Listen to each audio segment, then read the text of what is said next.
नमो हो सकती है और एफबीआर का 9.3 ट्रिलियन का टारगेट पूरा हो जाएगा। इस तमाम तर सूरत हाल पर बात करेंगे। वैसे कल एफबीआर ने कह दिया कि हमारा टारगेट पूरा हो गया, बल्कि कोई 56 बिलियन में ज्यादा बनाए।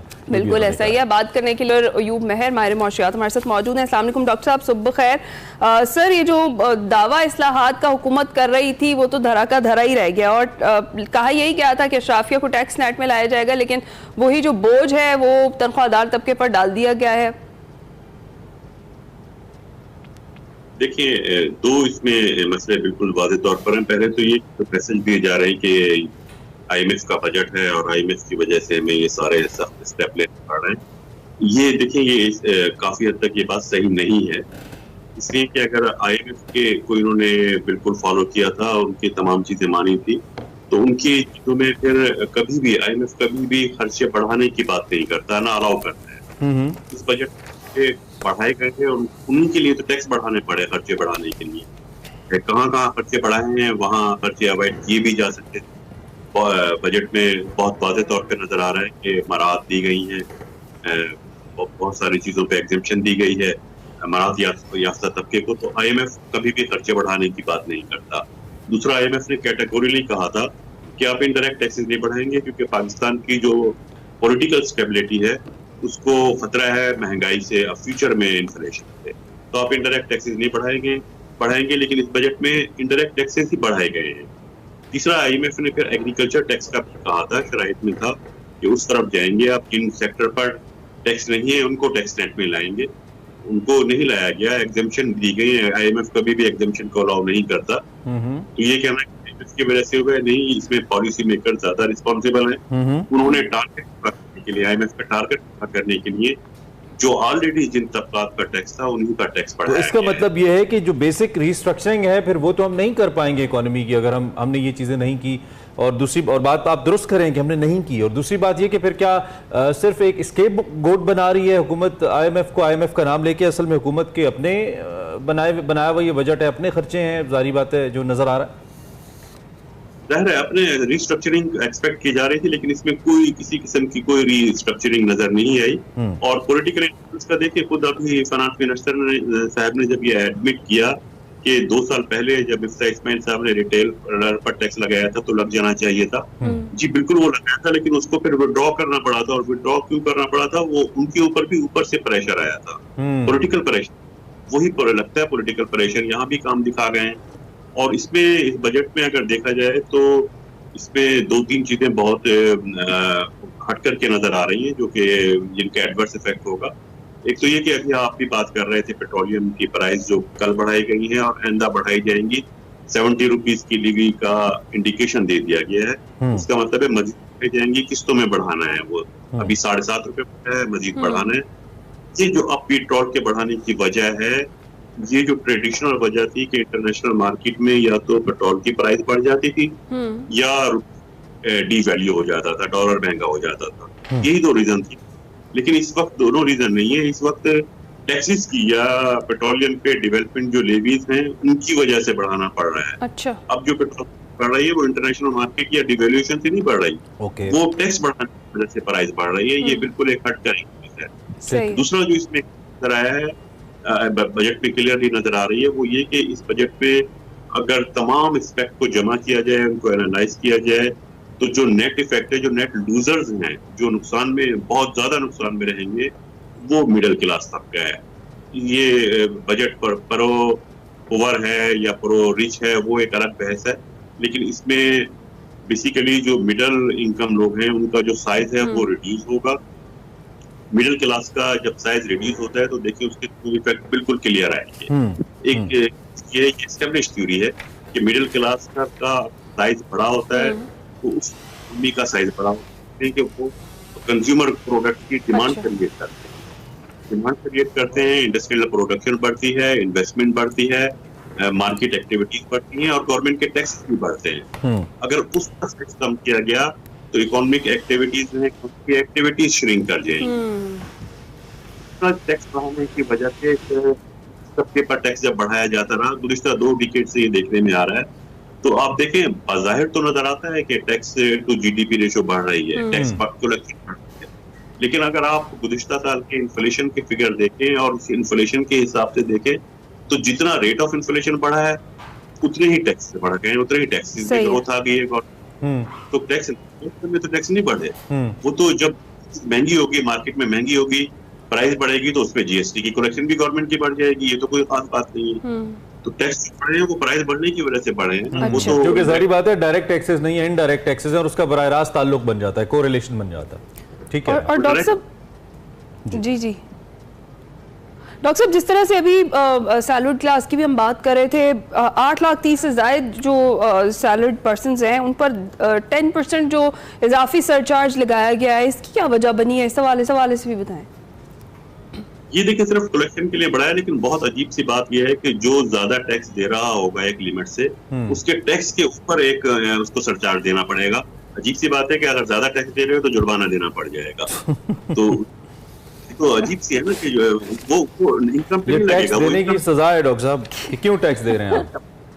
पे लगेगा जो ज्यादा जिसका टैक्स पेएबल उस एक खास लिमिट से बढ़ जाएगा, इनकम से इसका ताल्लुक नहीं, टैक्स के फिगर से ताल्लुक है। अगर वो ज्यादा टैक्स दे रहा है तो उसको सरचार्ज भी देना। लेकिन दूसरी जानिब डॉक्टर साहब, ये हुकूमत की स्ट्रैटेजी क्या है? क्या आईएमएफ इसको नहीं देख रहा कि एक जानिब आप टैक्स नेट को ऐसे बढ़ाना चाह रहे हैं कि पहले से मौजूद टैक्स नेट के अंदर लोग जो बेचारे टैक्स फाइलर हैं या फाइल करने पे मजबूर हैं, उनका आप गला घूंट रहे हैं। दूसरी जानिब आप आके टीवी के ऊपर ये भाषण देते हैं या ज्ञान देते हैं कि जी टैक्स नेट के अंदर आए, टैक्स फाइलर बने, जिम्मेदार शहरी बने। कौन बनेगा? क्यों चाहेगा कोई? अगर आप उसको दिए हुए टैक्स के ऊपर आप टैक्स करेंगे और मुसलसल, और लोग बिजली के बिलों से लेकर पेट्रोल की प्राइसेस तक लोग हुकूमत का पेट भरते रहेंगे, पार्लियामान की इमारतें या इनके एसी के खर्चे या इनके बच्चों के स्कूल के पेट्रोल भरते रहेंगे, तो क्यों करेंगे लोग ऐसा? आमिर, हुकूमत किस स्ट्रैटेजी के तहत ये कर रही है और क्यों कर रही है? क्या आईएमएफ इसको नहीं देख रहा? नहीं, आईएमएफ तो देख रहा है। आईएमएफ ने बड़ा कैटेगोरिकली इस दफा प्रेस रिलीज भी इशू किया था कि हम हुकूमत से कह रहे हैं कि इंडायरेक्ट टैक्सेस ना बढ़ाए और टैक्स की बेस को बढ़ाए। आईएमएफ ने कैटेगोरिकली एग्रीमेंट से पहले कह दिया था। अब नेक्स्ट मंथ जब एग्रीमेंट होंगे, इसी महीने जब उनसे नेगोशिएशन होगी तो मजीद चीजें सामने आएंगी। और इसका एक खास इम्पैक्ट जो पड़ रहा है वो ये कि जब टैक्स उसी इंडस्ट्री पर, उसी बिजनेस पर लगाए जा रहे हैं जिन पर ऑलरेडी टैक्स है, तो उसमें इंडिकेट से हो रहा है कि आउटफ्लो हो रहा है इन्वेस्टमेंट का पाकिस्तान से। अब आप कहते हैं कि उन्होंने दुबई में जाके क्यों इन्वेस्टमेंट की, वो दूसरी कंट्रीज में क्यों इन्वेस्टमेंट करने गए, पाकिस्तान में क्यों इन्वेस्टमेंट नहीं कर रहे? यही वो सारे रीजन है। और ये अगर इन्वेस्टमेंट बाहर होती है तो बेसिकली गवर्नमेंट को जो टैक्स कलेक्ट हो सकते थे, अगर वो बिजनेस पाकिस्तान में होते, ऑपरेट कर रहे होते, तो टैक्स कलेक्शन होती है। अगर वो ही बिजनेस जो है पाकिस्तान से आउटफ्लो कर जाते हैं कि अब सर्वाइवल नहीं हो सकता, अब फिजिबल नहीं रहा है बिजनेस करना, तो टैक्स की कलेक्शन तो गवर्नमेंट को ये भी सोचना चाहिए कि वो बेसिकली टैक्स कलेक्शन कम हो जाएगी। अच्छा। असल हो क्या रहा है, जो स्ट्रैटेजी है कि बजट आता है without economic policy, without fiscal policy. Budget में क्या बहस क्या होती है, हमारे इतने खर्चे हैं, इतने टैक्स बढ़ाने हैं, इतना डेफिसिट होगा, इतना लोन लेना पड़ेगा। ये तो अकाउंटिंग वर्क है, ये तो किसी कंपनी का घर का बजट होता है, इतने खर्च। बजट से पहले जो नेशनल बजट होता है उससे पहले एक फिस्कल पॉलिसी होती है जिसपे ये डिसाइड किया जाता है लोगों की इनकम कम है, पर कैपिटा इनकम बढ़ाना है, जीडीपी ग्रोथ रेट कितना होना है, एम्प्लॉयमेंट अपॉर्चुनिटीज कितनी क्रिएट करनी है, इन्फ्लेशन कितना होना चाहिए। बजट का डॉक्यूमेंट जब बनता है तो उन टारगेट्स को, इकोनॉमिक पॉलिसीज के उन टारगेट को जहन में रखते हुए फिर बजट बनाया जाता है। बजट रेवेन्यू कितने होंगे और कितने, अगर इसको देखते हुए गुज़िश्ता जो 2 डिकेड से बनाया जाता रहा तो आखिर में ये खर्चे पूरे नहीं हो रहे, हमें लोन लेना पड़ेगा। लोन तैयार हो गई है, अगले साल जब वो लोन पे करना पड़ता है, इंटरेस्ट भी पे करना पड़ता है, तो मजीद लोन लेते हैं। इतने बड़े बड़े फैसले जब हम बैंकर्स के जरिए करेंगे तो फिर यही आमदनी और खर्चे का ही हिसाब होगा। फिर आप जो पॉलिसी की बात करें तो क्या हुकूमत का कोई होमवर्क नहीं है डॉक्टर साहब? ये जो पॉलिसी, इकोनॉमिक पॉलिसी की आप बात कर रहे हैं, जीडीपी बढ़ाने की आप बात कर रहे हैं, या जो परचेजिंग पावर है इसके ऊपर काम करने की, क्या हुकूमत का कोई होमवर्क आपको नजर नहीं आता? इसमें बिल्कुल हुकूमत का होमवर्क इन चीजों पे नजर नहीं आता, इकोनॉमिक पॉलिसी पे पता नजर नहीं आता। वैसे भी जब इकोनॉमिक पॉलिसी होती है उसका जो डॉक्यूमेंट होता है वो इनिशिएट करता है प्लानिंग कमीशन से, फिर मिनिस्ट्री ऑफ फाइनेंस, तो वो हमें कहीं वो चैनलाइज होता हुआ भी नजर नहीं आया। अच्छा। सिर्फ और डिबेट हो रही है, टॉक हो रही है, और रेवेन्यू इतने हैं, टैक्स इतने बढ़ने हैं, टैक्स नेट में लाना है, खर्चे इतने हैं, लोन लेना पड़ेगा, आईएमएफ के पास जाना है। अभी कल पांडा बांध की बांड हमें ऑफर कर रहे हैं इंटरनेशनल मार्केट में। ये सारे लोन स्टेप्स है ना, डोमेस्टिकली भी बैंक अच्छा, और इंटरनेशनल। डॉक्टर साहब, वज़ीर ख़जाना ये कहते हैं कि जो माइक्रो इकोनॉमिक स्टेबिलिटी है वो इस वक्त बड़ी ज़रूरी है, और अगर ये लड़खड़ आ गई तो मईशत जो है वो उसको बड़ा नुकसान होगा। जो करंट सिचुएशन है, अनसर्टनिटी का जो माहौल है, इसमें कैसे मुमकिन बनाया जा सकती है माइक्रो इकोनॉमिक स्टेबिलिटी, और कितना बड़ा चैलेंज है इस वक्त गवर्नमेंट के लिए? देखिए, इकोनॉमिक स्टेबिलिटी के लिए जो बहुत जरूरी होता है वो ये होता है कि एक वो एनवायरनमेंट देना होता है कि जिस एनवायरनमेंट पे इकोनॉमिक एक्टिविटीज आपकी ग्रो कर रही है, इकोनॉमिक एक्टिविटीज ग्रो कर रही होंगी तो स्टेबिलिटी आएगी, क्योंकि प्रोडक्शन बढ़ेगी, प्रोडक्टिविटी बढ़ेगी, वो इन्फ्लेशन को कंट्रोल करेगी, एम्प्लॉयमेंट अपॉर्चुनिटीज क्रिएट होंगी, आपकी एक्सपोर्ट कॉम्पिटिटिवनेस बढ़ेगी, इन्वेस्टमेंट को आप अट्रैक्ट कर सकेंगे। यही चीजें हैं जो इकोनॉमिक स्टेबिलिटी लाती है, मैक्रो इकोनॉमिक इन्हीं से होती है। और इसके लिए स्ट्रैटेजी जो होती है वो टैक्सेस की इक्वल डिस्ट्रीब्यूशन होती है कि कोई तबका, कोई कैटेगरी ये फील ना करे कि उसके साथ ज्यादती हो रही है, उसका उस मुल्क में रहना अब फिजिबल नहीं रहा, चाहे वो आपकी यंग जनरेशन हो, चाहे वो आपके बिजनेसेस हो, इंडस्ट्री हो। वो अगर ये फील करेंगे कि नहीं यहाँ नहीं रहना चाहिए, तो वो सबसे बड़ा खतरनाक इंडिकेटर होता है जो मैक्रो इकोनॉमिक स्टेबिलिटी को इफेक्ट करेगा। उस कोई स्टेप नजर नहीं आ रहा, वो मैक्रो इकोनॉमिक स्टेबिलिटी। अभी कुछ मैक्रो इकोनॉमिक इंडिकेटर जो है, कुछ इशारे उनमें थोड़ी सी पॉजिटिव चेंज नजर आ रही है, लेकिन वो बहुत पॉजिटिव चेंज जरूरी है। करंट अकाउंट में जैसे इन्फ्लेशन रिड्यूस हुआ है, लेकिन वो बहुत स्लाइटली है, वो कोई इतना बड़ा साइज नहीं है जिससे कि इकोनॉमिक कंडीशन माइक्रो लेवल पे भी या मैक्रो लेवल पे भी, कोई मैक्रो लेवल पे मामूली सी चेंजेस है, लेकिन उसका ट्रिकल डाउन माइक्रो पे नहीं होगा इतना। अच्छा डॉक्टर साहब, इस सारे सिनेरियो के अंदर फिर आम आदमी क्या करे? एक पढ़ा लिखा ग्रेजुएट जो कि 70-80 हज़ार रुपए, 60-70 हज़ार रुपए की मुलाजमत करे, वो क्या करे? वो चुप करके कुर्बानी का बकरा बन जाए, बिल्कुल उसी कुर्बानी के बकरे की तरह जिसे कुर्बानी वाले दिन लिटा के ज़िबा कर दिया जाता है, और वो कुछ नहीं कर सकता, और वो हर बार हर बकरा ज़िबा होता है कि मुसलसल ज़िबा हो रहे हैं हम। मैं फाइनेंशियल टर्म्स में बात करूं कि मुसलसल ये टैक्स की छुरी चल रही है और हम अपनी गर्दन सामने रख देते हैं। क्या करें? क्या ऑप्शन है हमारे पास? हम कौन सा दरवाज़ा खटखटाएं? कौन सी अदालत में जाएं? किसको कहें? वो कहते हैं ना, किसके हाथ पे अपना लहू तलाश करें। क्या करे एक आम आदमी? उसके पास क्या सोल्यूशन है, माँ सिवाय इसके कि उस हुकूमत जिसकी अपनी क्रेडिबिलिटी भी चैलेंज्ड है, जिसको ये कहा जा रहा है कि पता नहीं ये लेजिटिमेट गवर्नमेंट भी है या नहीं, जिसके अपने कोर्ट में केसेस चल रहे हैं अभी सीटों के हवाले से, वो हमारी किस्मत के फैसले कर रही है। नॉन इलेक्टेड ऑफिशियल्स आके हमारी सबसे प्राइम फाइनेंशियल सीट्स के ऊपर बैठ के हमारे फैसले कर रहे हैं, और हम उन फैसलों को मानने पर मजबूर हैं। क्या करें पाकिस्तानी? कुर्बानी के बकरे बने रहें या कोई सोल्यूशन है हमारे पास? देखिए, इस वक्त जो आम लोगों की सोच है, अगर वो सैलरीड पर्सन है, वो एजुकेटेड अनएम्प्लॉय है, या सैलरीड पर्सन है, या इवन बिजनेसमैन है, के पास जॉब वो जो मटेरियलाइज करना चाहते हैं, जिसको एग्जीक्यूट करना चाहते हैं, जिस ऑप्शन को, उनको सिर्फ यही ऑप्शन नजर आ रहा है कि वो किसी तरह पाकिस्तान से फ्लाई कर जाए। वो सैलरीड पर्सन हो, अनएम्प्लॉयड एजुकेटेड लोग हो, या स्किल्ड पर्सन हो, या इवन बिजनेस वाले हो, जो इन्वेस्टर्स हैं, इवन इन्वेस्टर्स, तो वो जब ये सोच रहे हैं कि अप्लाई कर जाए, तो वो तो इकोनॉमी के लिए फिर बहुत बड़ा आने वाले दिनों में चैलेंज बन जाएगा। उसको ही तो एड्रेस करना था बजट में। अब ये है कि वो कहाँ जाएं, तो इसमें बेसिकली जो स्टक हो गए हैं, देखिए तीनों बड़ी पॉलिटिकल पार्टीज जो हैं वो 1 by 1 ट्राई की जा चुकी हैं, और तीनों में मसला किसी में सॉल्व नहीं हुआ, तमाम पॉलिटिकल पार्टी का है। और इस वक्त लगता यह है कि लोगों के इस पर बात करने पर मजबूर हैं कि बेसिकली कोई पार्टी जो है वो इंटरेस्टेड नहीं है इकोनॉमी को या लोगों के हालात को सही। जी ठीक बात है, सही।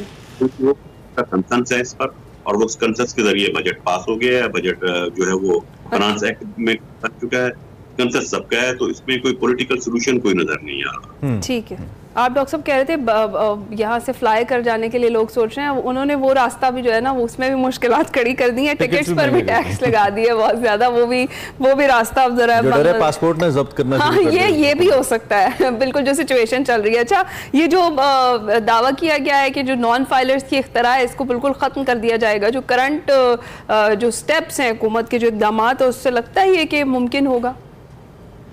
नॉन फाइलर्स वैसे खत्म हो जानी चाहिए। दुनिया में टैक्स पेयर्स की इस्तेलाह होती है, ये टैक्स पेयर है, ये टैक्स पेयर नहीं। फाइलर नॉन फाइलर्स का कोई मटेरियल बेनिफिट बिल्कुल कतई नहीं है, इसलिए कि बहुत सारे फाइलर ऐसे हो सकते हैं और हैं जो फाइलर्स हैं लेकिन वो टैक्स नहीं देते, उनका टैक्स बनता ही नहीं है, वो उनको टैक्स देने की जरूरत नहीं है। और बहुत सारे फाइलर्स हैं वो टैक्स नहीं दे रहे, और बहुत सारे नॉन फाइलर्स ऐसे हैं जिनका टैक्स बनता है। बेसिकली टैक्स कलेक्शन पे जाना चाहिए। फाइलर नॉन फाइलर्स के हमें डिस्क्रिमिनेशन नहीं करनी चाहिए, और सही है इसको इस टर्म को खत्म होना चाहिए, टैक्स कलेक्शन पर आना चाहिए। लेकिन इसमें मसला ये है कि वो लोग टैक्स देते हैं लेकिन फाइलर नहीं बन रहे, उसके रीजन भी तो आइडेंटिफाई करने होंगे ना। अभी ये कह रहे हैं कि जितना ह्यूमन इंटरैक्शन कम होगा उतने करप्शन के चांसेस होंगे, कम होंगे, ठीक है वो कम होंगे। लेकिन अभी खासतौर पर रिटेलर का मसला क्या है? रिटेलर का मसला ये है कि अगर रिटेलर टैक्स देना भी चाहे तो वो टाइम कंज्यूम नहीं करना चाहता, वो नहीं चाहता कि वो किसी लीगल एक्सपर्ट के जरिए अपना टैक्स फाइल करे, कोई टैक्स एक्सपर्ट उसके लिए ढूंढे, या उसको खुद इनकम टैक्स ऑफिस के चक्कर लगाने पड़े और वहां उसको परेशान होना पड़े, तंग होना पड़े। वो इंटरेक्शन है। और इसमें अब अगर डिजिटलाइजेशन, तो अब कह रहे हैं डिजिटलाइजेशन हो रही है, डिजिटलाइजेशन तो 10 साल पहले हो चुकी है। अब अगर एडवांस कर रहे हैं तो टैक्स कलेक्शन जो है वो गवर्नमेंट खुद नोटिस भेज सकती है कि ये आपका टैक्स बनता है यहाँ से, उसमें फाइलर नॉन फाइलर की जरूरत है। टैक्स तो अब 80% से ज्यादा टैक्स तो ऐसे हैं जो डायरेक्टली कलेक्ट हो जाते हैं। इनडायरेक्ट टैक्सेस तो सारे खुद ही कलेक्ट होते हैं ऑटोमेटिक, जो डायरेक्ट टैक्स। ठीक है डॉक्टर साहब, हम बेसिकली इसका हम खुलासा ये लें कि इंटेंट का प्रॉब्लम है, इंटेंट नहीं है मसाइल हल करने की जानिब। आपने बड़ा बखूबी तीनों पॉलिटिकल पार्टीज, बड़ी तहरीक इंसाफ, नून लीग और पीपल्स पार्टी का जिक्र किया, इन सबको आजमाया जा चुका है, बल्कि इनके अलावा भी कुछ तजर्बे किए जा चुके हैं। तो मसला सिर्फ ये है कि लोग पड़ी हुई खजाने के अंदर दौलत को लगाना तो चाहते हैं बाहर आके जलसों की तकरीरों में, लेकिन नई दौलत बनानी कैसे है, मुल्क में पैसा जनरेट कैसे करना है, अपॉर्चुनिटीज कैसे लेके आनी है एम्प्लॉयमेंट की, ये ना उनको पता है, और अगर पता है तो ना उसको इंप्लीमेंट करना चाहते हैं, क्योंकि उसके साथ उनके पॉलिटिकल इंटरेस्ट वाबस्ता है। ठीक है डॉक्टर साहब, थैंक यू वेरी मच, आप हमारे साथ मौजूद रहे और आपने इस अहम मौजू पर हमारे साथ बात की। हम मुआशी सूरत हाल को डिस्कस कर रहे थे। एक मिडिल क्लास तबके के लिए, सैलरीड तबके के लिए हालात हुकूमत मुश्किल से मुश्किल तर कर रही है। आने वाले हालात में इसका सोल्यूशन क्या है, फिर वक्त इसकी कोई उम्मीद नजर नहीं।